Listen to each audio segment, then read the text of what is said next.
Okay. I thought this was gorgeous print image. Beautiful color, very nicely composed. I don't think there's any question what the subject matter is. And that golden yellow is just beautiful. The wood in the barn is very nice. So I like that a lot. Sorry that didn't win something. Try it again next year. Another beautiful shot, I think probably made better by being turned into black and white. There's a bit of a mood there because of the sky, and clearly a good center of interest right in front of you, with a beautiful landscape behind. I thought that was very nice.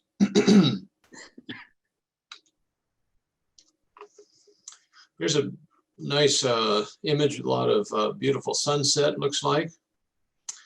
My guess is maybe though there was a bit of distraction from the person on the boat. The sun is maybe a little bright, and some of the weeds in the front might be a little distracting. If you're not careful, the sun draws your eye and you might miss the person on the boat completely. Now, unfortunately, when I'm using Zoom here, I cannot use my mouse. You can't see my mouse, so I can't point to anything, but well, I'll try to describe it. This was a winning image tonight, but I liked it so much, and I wanted to ask Beth, if she's here and listening, what you did to it. It looks like it's been smoothed a little bit to look like a painting, and I think that's beautiful. So I bought Matt Kloskowski's class about texture blending, and you can actually use a certain brush to blend in around the edges, so it looks more natural. So I use that technique. Well, so it's all Photoshop, no plugins. Correct. Beautiful. I like that. Thank you. Nice. Yeah. And the diffusion around the edges really brings your eye right to the monkeys, which is good. Another gorgeous shot. We had a lot of, well, I see a lot of images here that I like a lot and didn't win, but you should be happy with them, whoever the makers are. Beautiful light, well exposed, no distractions. The river leads you right into the image from left to right. And if for some reason you took this image and the water was coming in from the right, don't be afraid to flip it, 180 degrees left to right, because for some reason, most people find it more pleasing for things to come in from the lower left. That's a very nice shot. And probably a wide range of light in this scene, yet it's all well exposed in a very long exposure because the water's so soft, obviously. Beautiful sunset here, and the composition isn't bad. It, I believe though, it suffered maybe because it looks to me like it was probably dark on the lighthouse in the original image, and maybe the shadows were brought up to try to bring some definition to the lighthouse, but it looks a bit noisy. So you need to be careful with that. You can reduce the noise a fair amount and still look really good for projection competition, and that might have helped that. Maybe a little less sky too. Otherwise, that's a great shot. And if you notice, the photographer got it right when the light was, looks like the light's looking right at his camera or close to it. Here's a nice panoramic. I don't know if this is multiple images or just a crop, but either way, it's very nice, except again, I think the sun maybe is a distraction. It's a little too bright. Now you can fix that in Photoshop later if you want. Maybe try again in just 5 minutes when that sun disappears. And it caused, some refraction in the lens you can see there on the water. And actually, I usually don't have a problem with that. I sort of like that, but this one's very red and bright, and it sort of keeps taking my eye away from the skyline, which I assume is the real subject there. So actually cropping that in from the right, just inside the sun and that water tower might have also been a really good shot. Yeah, that was iPhone panorama mode. Yeah, well, it's amazing what those phones can do. That's good. Here's another beautiful one. Sorry. Here's another beautiful shot, and the kind of shot you could be very happy with on the wall. It works well in probably an exhibit of several pictures of this style and this kind of scene. Well exposed. I'm not distracted by the trees or anything, but just in competition, still number one thing to win is impact, and sometimes without that it might fall or be left on the table, as we call it. So be proud of that image, but sometimes it's difficult going up against polar bears lit by the sun, you know. Here's another neat image. I love the line coming through here, and obviously, I mean, my eyes go right to those buggies. Neat perspective that you don't often see. Perhaps the poles on the right were, you know, distracting to the viewers, but I like that a lot. Very interesting shot. The piece of cloth she's twirling there looks like a piece of Chihuly glass, doesn't it? Mm-hmm. I think it's pretty neat. I do wish, though, that I could see her face better. I understand the fabric is probably the, you know, a main focus in this image, and also the image is an HDR image, it looks like, and when you do an HDR image, you have an option to do what's called tone mapping, where you change the range of the tones at both the high end, the real bright spots, and the low end, the real low spots, and everything in between, and compress them or do whatever you like with them. So it looks to me like it was tone mapped pretty heavily to make sure the sky wasn't blown out. But I also find that a little distracting. Maybe if that background, especially the green part, had been desaturated a little, I might have liked it a little more, but very good capture given the speed she was probably twirling with that fabric. That's a single image, Paul. That's not Yeah. an HDR. What Okay. I would recommend is in Lightroom or even Photoshop, using the radial with sort of and lightening up the body. You could use multiple radial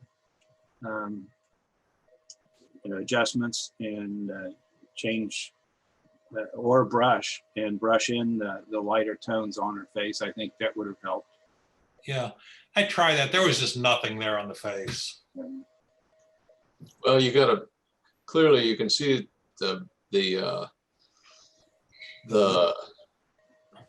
excellence in the latest sensors. That's amazing to capture all that detail in one image.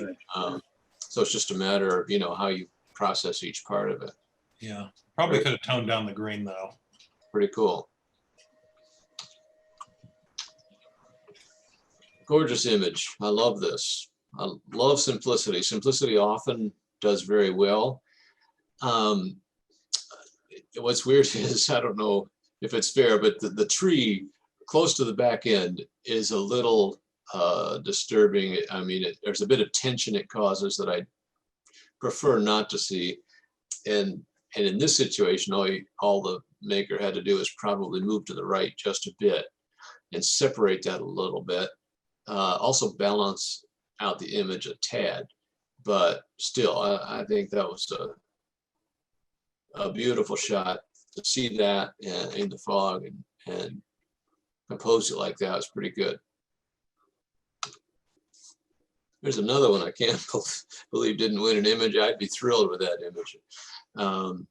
Sun coming through that water. He's spraying off his face. That's beautiful. And you know, and when you're in this situation, you don't have much time. He starts to shake his head, and you've got to decide if you want the silhouette or you want him. You want to see him better, and you know, somebody made a quick decision and turned out really well. I like it. I don't mind his size in comparison to the whole image either. I think that, I mean, your eye obviously goes to that bear, sort of gives him puts him in context in the huge landscape in which he lives. It's very good. All right, I picked just a few here in nature, so we will look at those. Terrific image. I believe this maybe didn't win, and I was surprised by that because it's very sharp, beautifully exposed. Perhaps the green branch on the right of the owl is catches my eye a little too much, and like Bruce said, the radial filter is a quick and easy way in Adobe Camera Raw or Lightroom to isolate that owl and darken the edges just a little more. Don't be afraid to do that. Even in nature, honestly, that's a fine modification that you're allowed to make. Here's one kind of the opposite. Beautiful action. Probably wouldn't have hurt to crop in a little bit on the foreground, but it seems a little flat, at least on my screen, meaning an increase in contrast, perhaps, maybe even a little of bringing up the shadows a little would not have taken away from the egret and still made it pop a little more. But nicely shot. And I think the last one here, another great shot. Look how almost every edge of that eagle is in focus, from the wingtips closest to us, almost to the wingtips farthest from us, and well lit. But here again, the background is distracting. It's so bright and unnecessary. It could have probably worked with a tighter crop from the top and or a radial filter that isolated that eagle even more. It's always, you can't go wrong if you remember to bring the viewer's eye to what you saw when you were there, and that's that eagle only. So, but still, very good shots, everybody, and I think that is all I've got. Our program for tonight is how they were made, and we have 4 presenters. As I said before, we have Bob Hawkins, Paul Bruce, Bill Woody, and me. So we're going to start with Bob Hawkins. He's going to show us how the steps he used to produce one of his great works. Thank you, Dan. So I think I've shared this. Can everyone see it? We're looking at Bridge, I believe.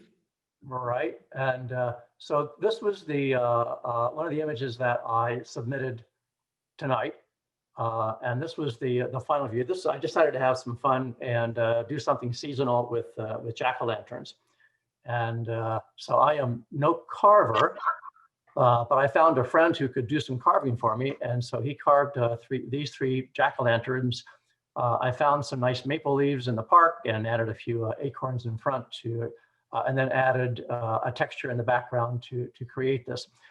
And being a light painting, it involved several steps. And so this was, as you know, in light painting, you're in a dark room and you're exposing for anywhere from 3 seconds to 20 seconds. And you're using light panels or flashlights or those types of light devices. And then you're bringing them into Photoshop in layers and constructing the final image. So just to give you an overall, this was lit from the top. And so we can see these pumpkins. They're okay, but they're not great. There's not a lot of detail there, not a lot of three-dimensional nature to them as well. And so in order to accomplish this, I light painted individual items. You can see I was using a light panel and I came in from the upper right-hand corner. You can see that light panel. I don't think you can see my cursor, can you? Yes, we can actually. Oh, okay. Well, that's encouraging. So you can see I've lit the left pumpkin up, skimming across the front of the face, and so there is some three-dimensional nature here, and there is a little bit more detail that we're seeing here. And then I moved to the center pumpkin, the middle pumpkin, and did the same thing, and then to the right-hand side and caught the right pumpkin as well. And I wanted to have a pumpkin glow. And so at first I tried putting an LED cube inside the pumpkin's mouth to create that like a candle. And that really didn't give me the effect that I wanted. And so I went to plan B. And plan B was to take a small flashlight, and first I shined it in the right side of his mouth, lighting up the left side of the back of his skull, if you will, and then shot a second image shooting from the left across to the right. I then combined those two images in Photoshop, masked them out to create this particular one of the left pumpkin. Similar technique for the middle pumpkin and then also for the right pumpkin. So now I had my 3 pumpkin glows. Then in order, I wanted to light up the acorns and the maple leaves across the front. And so you can see me weaving across with that LED panel in order to light up from left to right. I had a black background set up for this particular spot, but then I did remove that black background and had a white background behind it. I crept behind all of this stuff and I was lying on the floor and shooting up with that LED panel so I could have a light background, which would set me up for the texture later on in the next step. So then I took these images and I'm gonna try to do the right thing now. It should be a new share. And hopefully now we're in Photoshop. Is that what everyone else is seeing? Yes. Okay, good. So then with these, I stacked these all in Photoshop, and starting with the background layer. Now, this is a fill light from the front. And as you can see here, everything looks very, very flat. Not a lot of detail and not terribly interesting. And so what I wanted to do now was add those individual layers on top of these one at a time.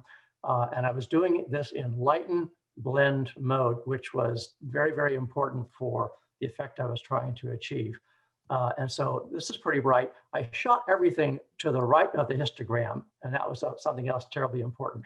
So a lot of the work involved in how long you shot an image was, did you get it to the right without blowing out, the right of the histogram without blowing out the image. But I had this fill layer and I darkened it so I could now start adding layers on top. And so I brought that left pumpkin in, and you can see I just sort of selected it with the lasso tool, and we're seeing the left pumpkin.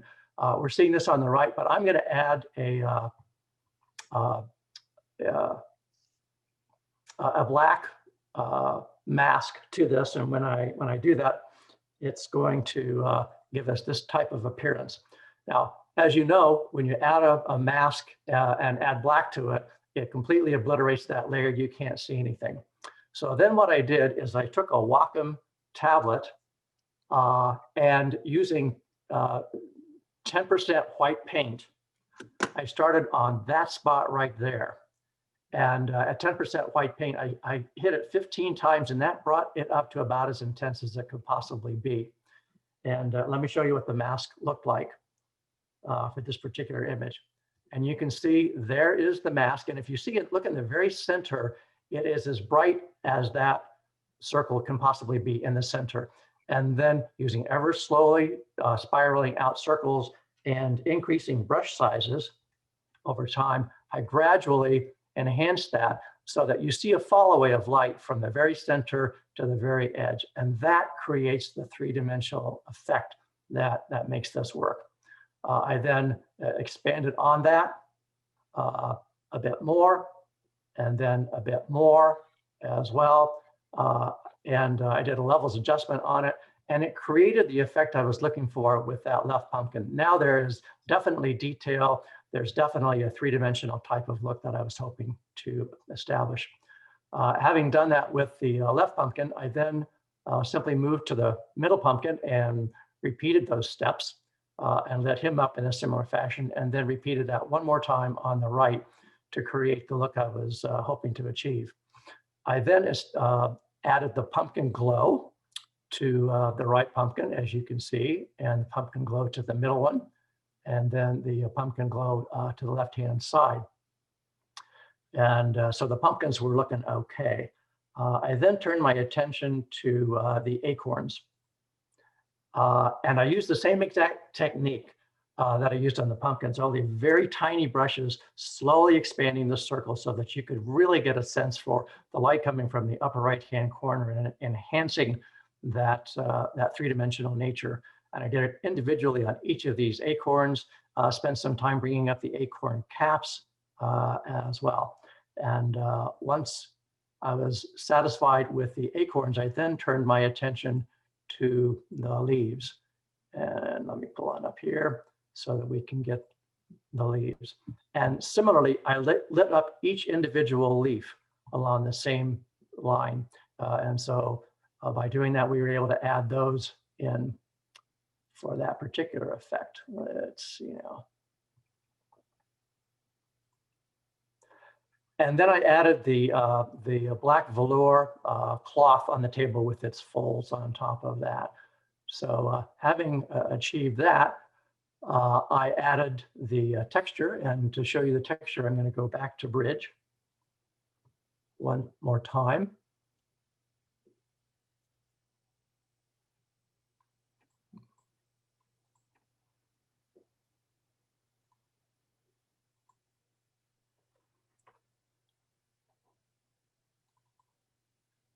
And with the addition of the texture in the background, I was able to achieve the final result. So that's how that was done. Any questions or comments? Looks really amazing, Bob. I want to give, Well produced. thank you. I want to give a shout out to COVID-19. It gave me a fair amount of time at home to do this. Hey, Bob, how big was that image when you were finally done? Now, what do you mean by how big? How many gigabytes? Oh, The 1.5. Did he say 1.5 or 2.5? 1.5 gigabytes. 1.5. Oh, my. Oh, my. Bob, that was a really nice demonstration of light painting. Enjoyed it. Thanks, Susan. I appreciate it. Okay, any other questions for Bob? We're going to, thank you, Bob. We're going to move on to Paul. So,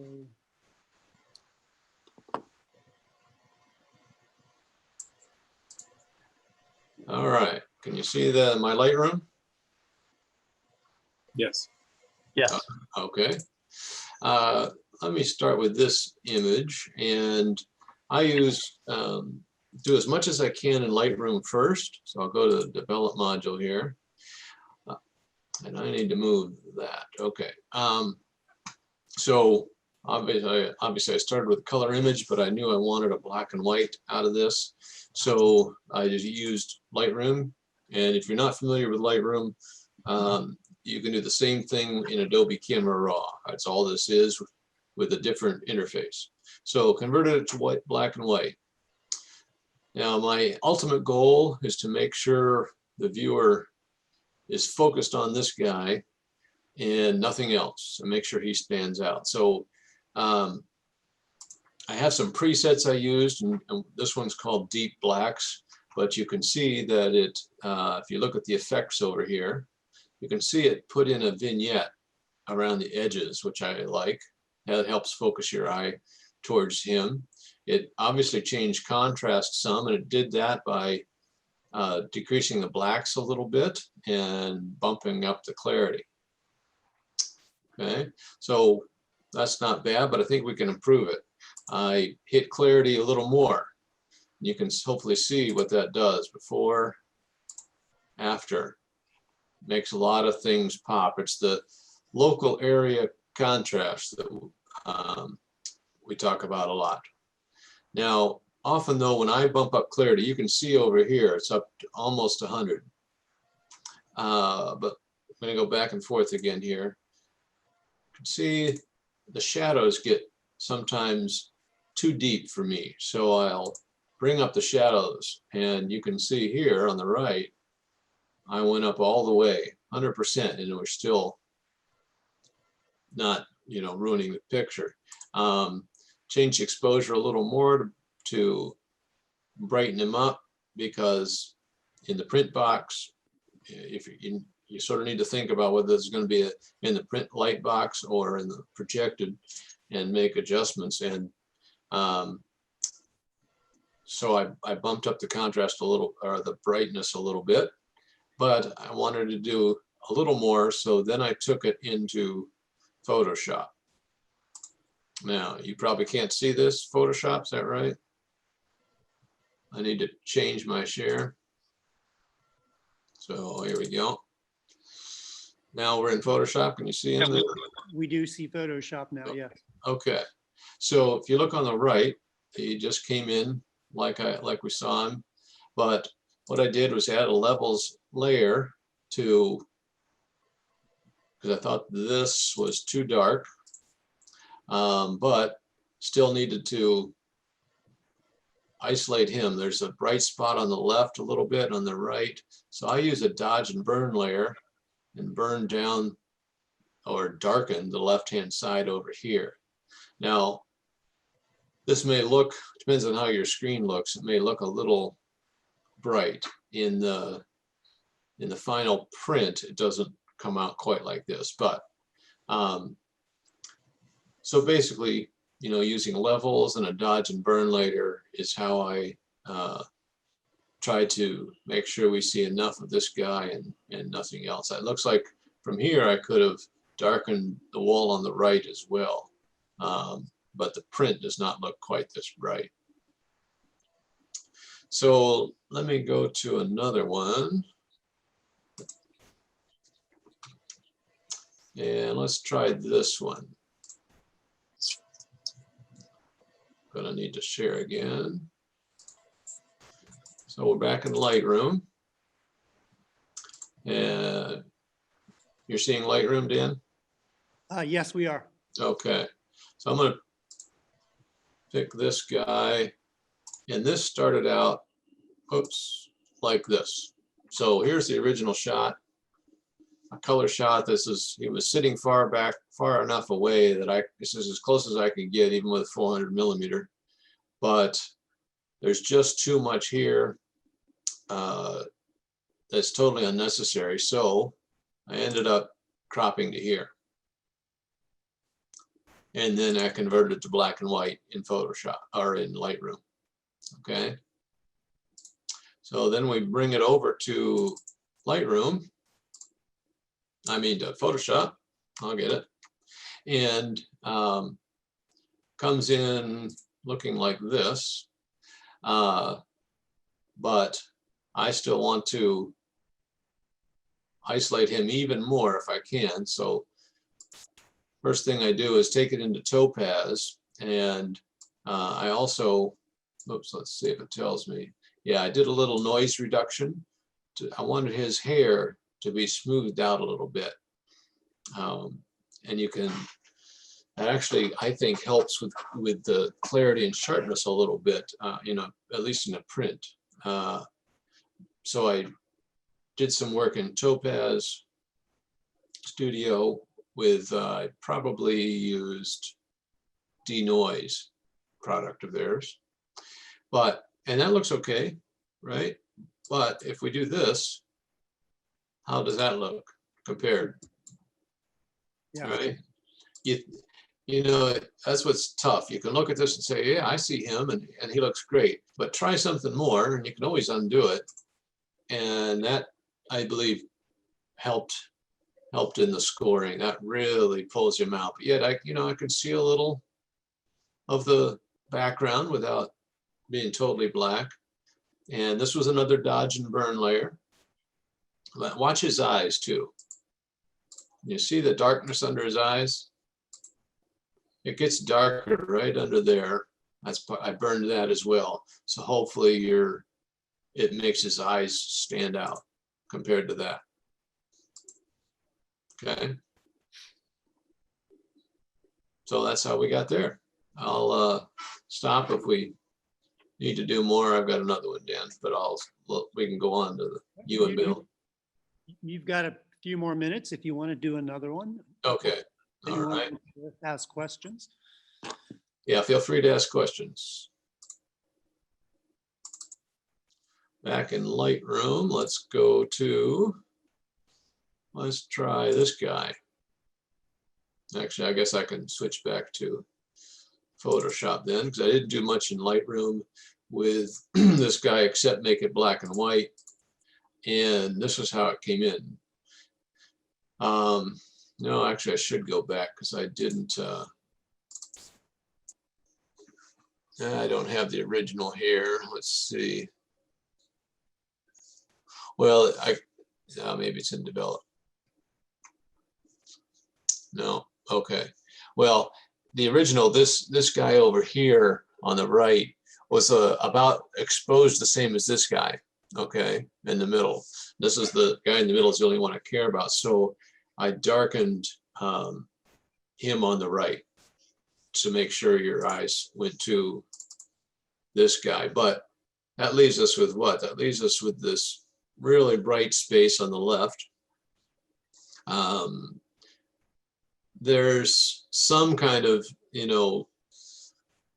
grays and blacks in his necklace here and the headpiece, but we can do better. So what I did here is make, if you can see on the right, there's 2 levels layers.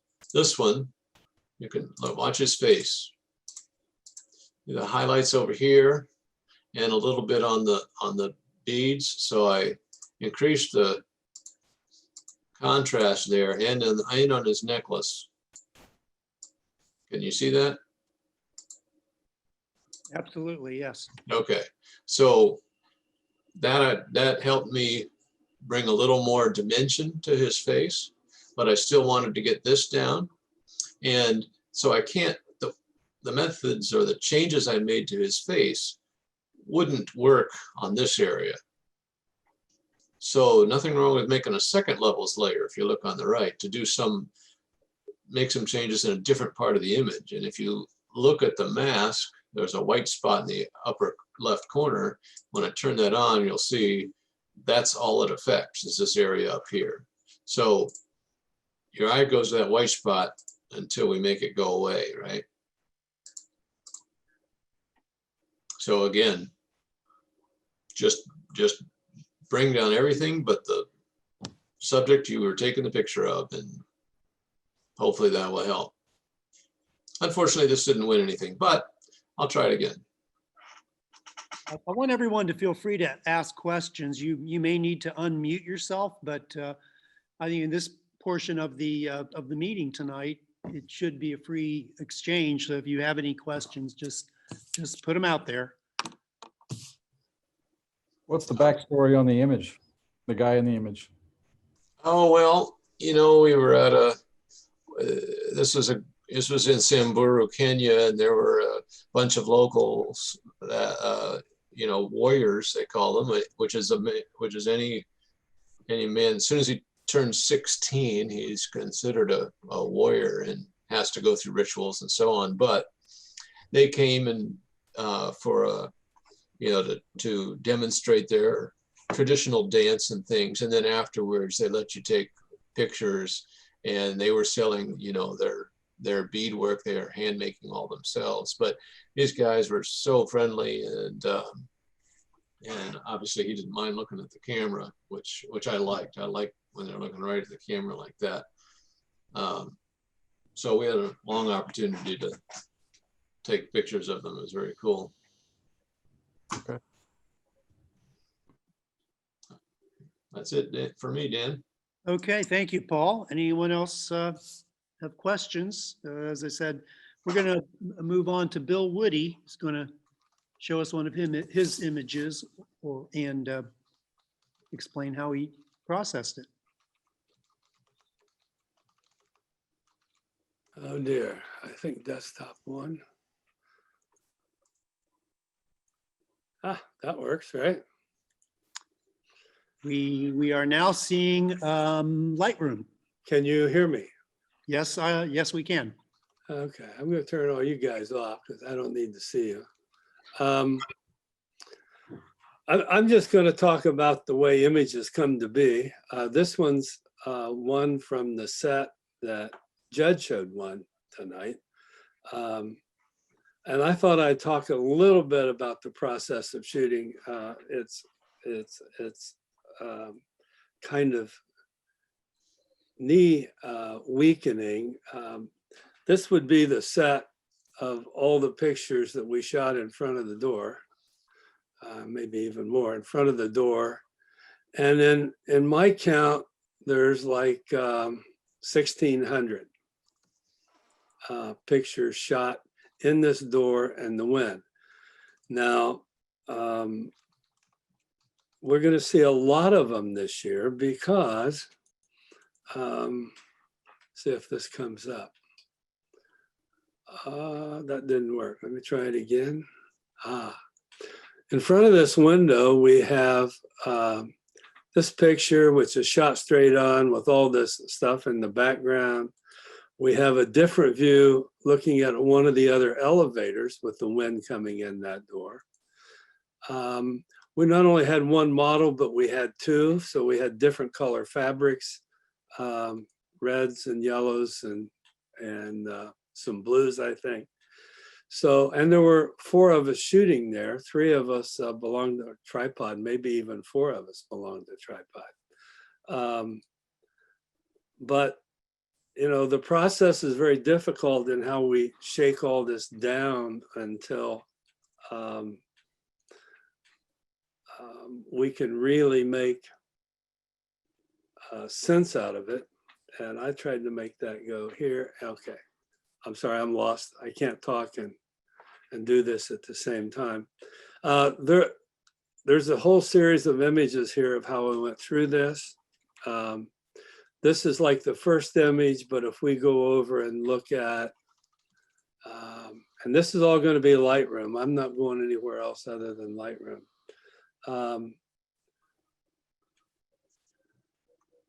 That's not really the one that came in, but well,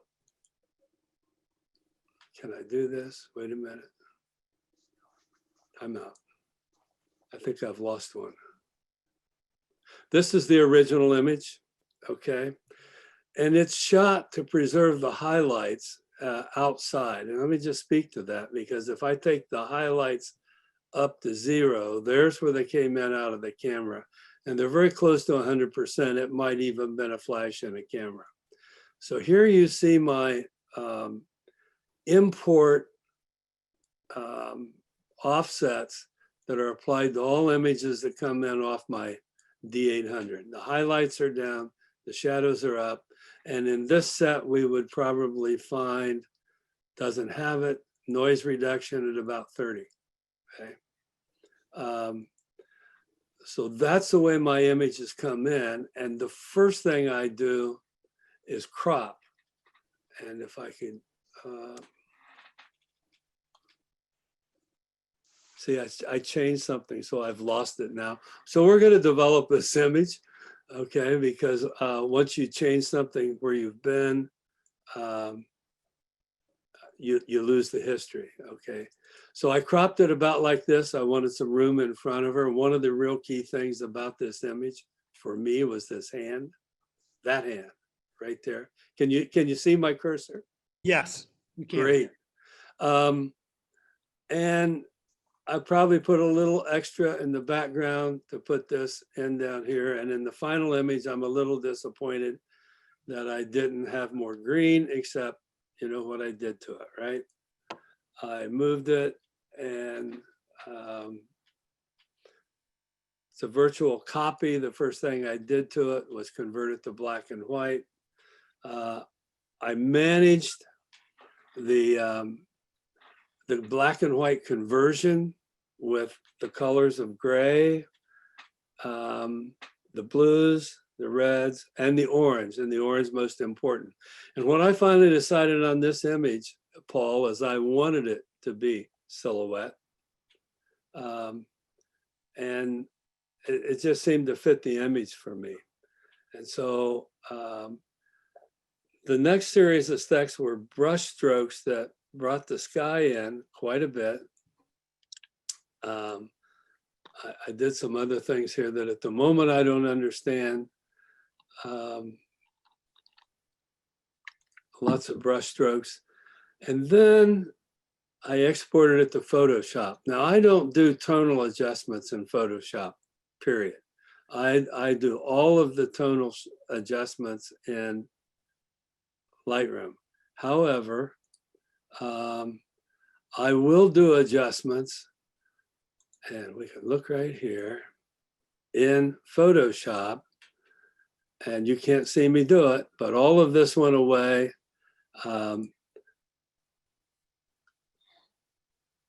The windmills went away, the buildings went away, and the buildings were really distracting in color, and I decided they were distracting in black and white, and so I took them out and left them this way, and this, in fact, then is the final print, and this is the TIFF flattened version 1. And this was in Camera Club 2 weeks ago. This way, notice the sky is again darker. This history, if we were to look through it, and if you look at the upper left-hand corner at the preview, as I just slide my brush up, you will be able to see me working on all the tonal values in this image. Here on the floor, here on the outside wall, down here on the side walls. And so I did all of my final adjustments here to get this in the tone what I want. And there is the printed image as presented. You did those all of them with the brush tool. All with the brush tool, yeah. And that's the way I live in Photoshop. I do use the oval adjustments. Just to be clear, if I'm going to make a vignette, it's all done with the oval tool, with the command key and a double click. And let me see, I've got to put that on the outside. So this is always the way I do my vignettes. So I can control the center. You know, I shoot a lot of people and dancers and that sort of thing.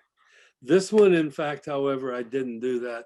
I just burned the edges of it, and that's the way this one worked. It's again always a trade, but how much emphasis goes to the model and how much goes to the background and what you do about the background. Other questions on this one? And I have to confess that I have indeed lost track of the time because I forgot to start my clock. So am I in trouble yet? Oh, no, I think you're good. Okay. How I did this. I also picked this one for very similar reasons. And I'm not going to open this in the shutter. It didn't have 1,600 shots in this set, but it probably had about 60 or 100. And I would expect that this was likely the first shot, the first import. It is in fact the way I shot it. And I shot it that way. You know, it's always this sense of place. How much of the background do you bring in?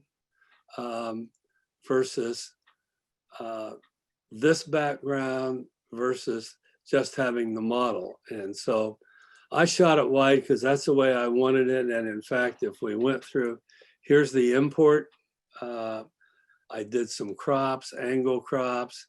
I did a automatic upright, which you can hardly see. I worked on clarity, fixed the exposures, and I printed that puppy. Okay, and that was judged in tripod last spring. However, as I set it on my basement viewing wall, I finally decided that Megan was too small. And so I went back at this one and cropped it. And I cropped it several ways. And if we look at, okay, well, I can just walk through them. This way, this way, this way, this way. And if we go back to the beginning in the virtual copy, you know, I knew I wanted this pattern going down the hallway of this building with the dancer in the middle. But I also thought I needed to show this massive structure that's part of the same place and to show that it is abandoned, the graffiti. So that's the reason I did it the way I did. And then I decided, no, I probably ought to go. I lost it now. Crop it. Where's the next one I cropped? I thought I had it. Yep, there we go. Down to this.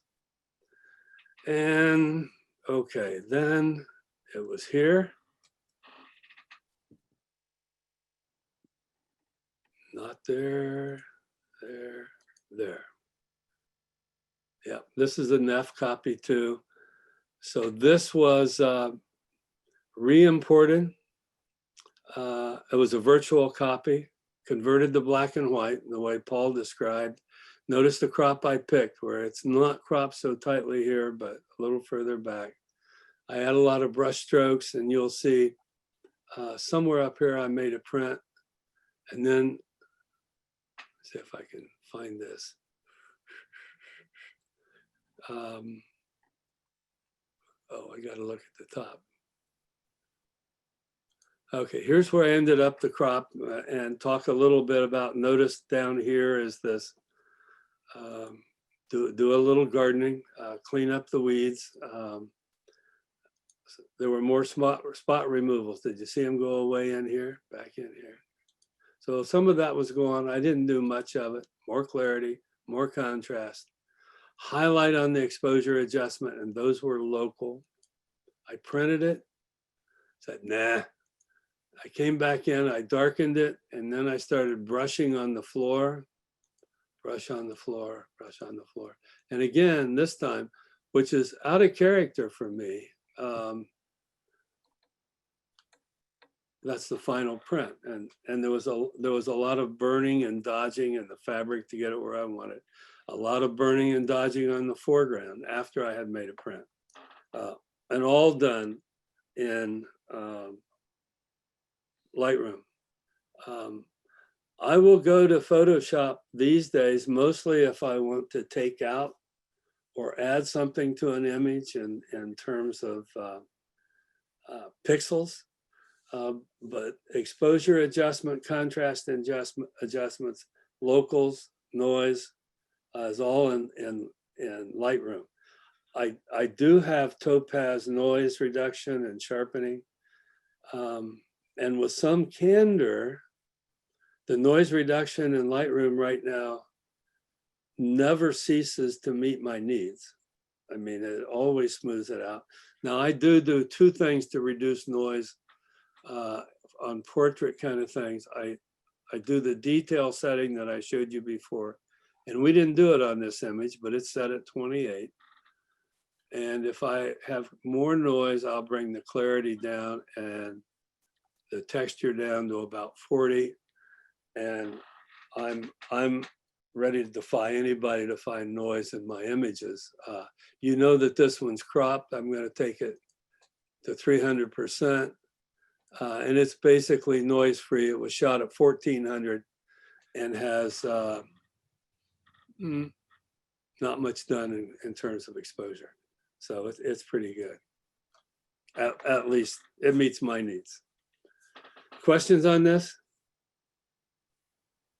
Fuss, fuss, Bill, I fuss. just wanted to let you know, I love the first image with the mask. I thought that was very timely. Oh, thank you. Well, you know, a gal named Kim Ferguson asked for the mask in that doorway, and that's one reason we were doing that. I have another one. I can speak briefly to it. I Just just had one question about the yeah, previous one. What ISO were you shooting at? 1400. Okay. That's what it said. And the one before that was at 200, 220. Okay. This is just an architecture thing. It was 3 exposure pano, single shots, left side, center, right side. I don't know what the hell these people thought they were doing in this bank. You know, it was mine. But they were there, so they had to go. The first pano came out this way, and then I worked on it. Here you can see, this came in as a DNG. So I did this pano just under photo, I think it's right here, edit in, photo merge in the photo menu, photo merge to panorama, okay?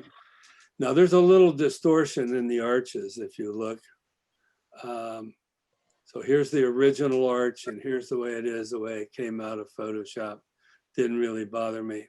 I did all the exposure compensation. I will make the comment that the exposures were made to preserve detail outside the windows. And that's why these are a little dark, okay? That's just the way I do it. And then I took it from here. If we were to look at the history, exposure,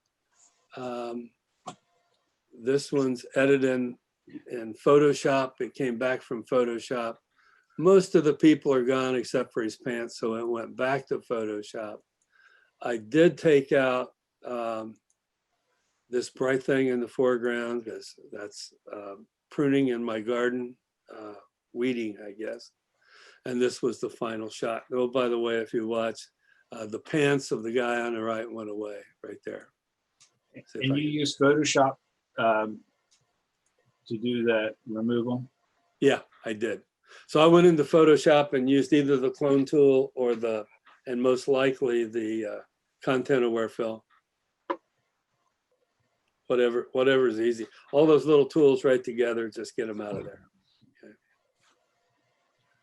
It's always difficult, and I really picked all of these images because I wanted to talk about stuff that went around my main subjects and all the way I think about hoeing the garden or picking up the dirt.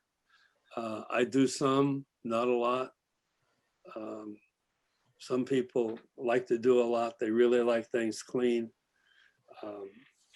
I shoot abandoned places, and you ought to expect all kinds of crap in abandoned places. So I don't do a lot. Other questions? So, you know, if I were to say 95% of all my work is in Lightroom, it really is. Sharpening, using the clarity and the dehaze and the texture to get the amount of detail and noise reduction and smoothness that I want in an image.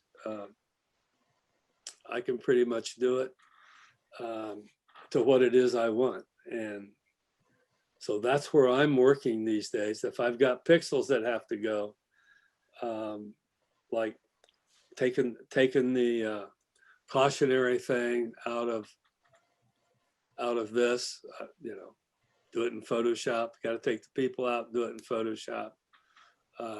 But beyond that, not much. Paul, I was fascinated by your talk of using layers and levels and masks. I'd almost forgotten how to do that. I'm glad to see it again, just because I'm such an intense Lightroom user right now. Enough. I'm impressed with all You what, Dan? adjusting local tonal adjustments to make sure there are no distracting light areas. To All get that. rid of, yeah, everybody is doing that. I think that makes a huge difference in, making a photograph really, really pop. Yeah, I think that those kinds of things in the old days, I mean, we try to darken them in the dark room, and if you were shooting slides, you were stuck with them. You had to do your weeding and hoeing and sweep up before you shot, or you had it, with slides. In the dark room, we could try to burn them out or crop them out or slice them out or paint them out, spot tone for those of us who did that sort of thing. But boy, this is wonderful. Yeah. Let me take this imaginary yellow thing out of my picture, and it's gone. Bill, you said that's a bank? Yeah. Where is that? It's in Buffalo, walking up Main Street, just from the hotel, just walking up the street with a model, taking pictures outside. We didn't go inside with her, but we were shooting outside. If anybody saw the illumination show, that was the trip. There's a gal in that with some light coming over an obelisk and a dancer in front of it. She was with us right outside this bank, and we shot in their doorway. And but we didn't invite her in. I just went in and went, bam, bam, bam, bam, bam, bam, bam, bam, bam. I'm out of here. I really didn't want to meet the guard, so it's Okay. a three shot, single exposure, whatever. Thank you. Thank you, Bill. And appreciate that. We have one more, and that would be me. So if you could unshare your screen. I'd be happy to. Okay. All right. Let's see if I can do this now that.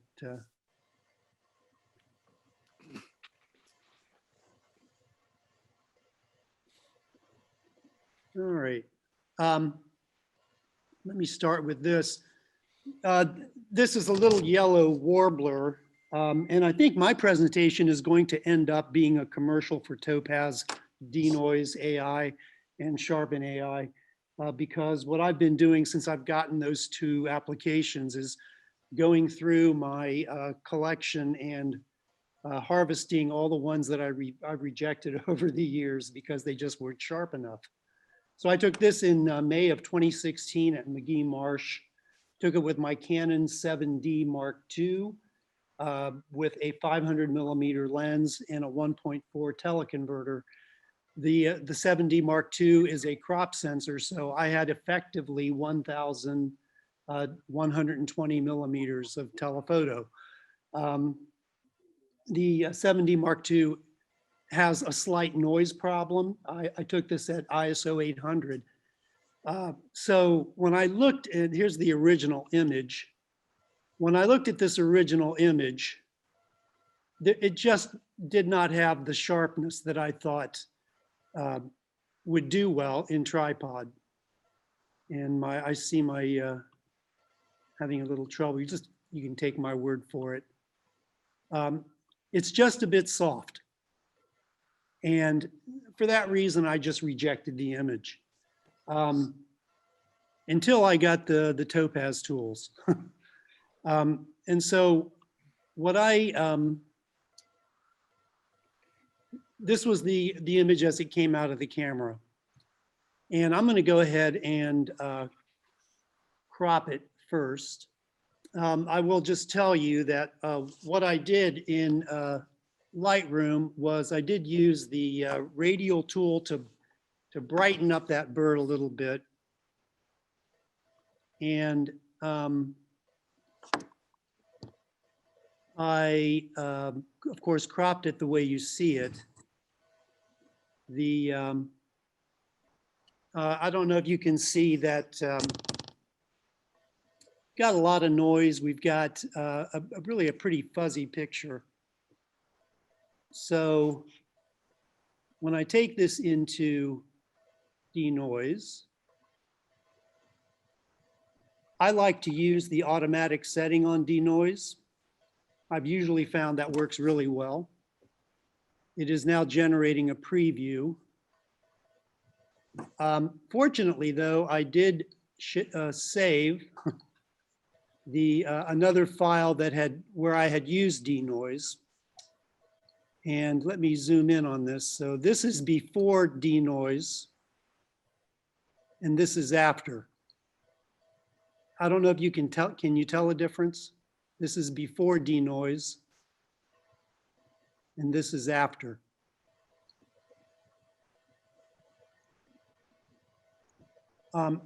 After running denoise, I ran Sharpen AI. And so I can now show you what the image looked like. This is before both denoise and sharpen. This is after both.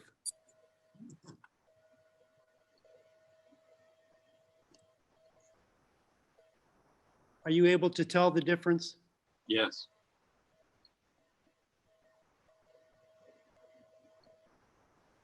I think that's a huge difference. And so you can now see detail in, that's just horrible there. And this is after denoise and sharpen. You can now see feather detail. There's absolutely no noise. It's completely saved this image. I then took it back into Lightroom. I did some minor adjustments. I did some vignetting. And this did take first place in small prints. The thing with small prints is you want a simple image. You want something that just, fills the frame without too much else going on. Okay, does anyone, I'm sorry I was not able to show you more steps that I took in Lightroom, but I had a little Lightroom crashing problem, maybe with everything I've got running right now. Does anyone have any questions on that one? Dan, Yes. could you have done the same thing without leaving Lightroom? Yes. When you say, you mean achieve the kind of noise reduction and sharpening? The there's Topaz plugin. Well, yes, works with I Lightroom. could have opened Sharpen and denoise from Lightroom. I prefer to do it in Photoshop, and because that way when I save it, it just saves one file. When you open denoise or Sharpen through Lightroom, Uh-oh. We lost you. and to me, it just gets cluttered.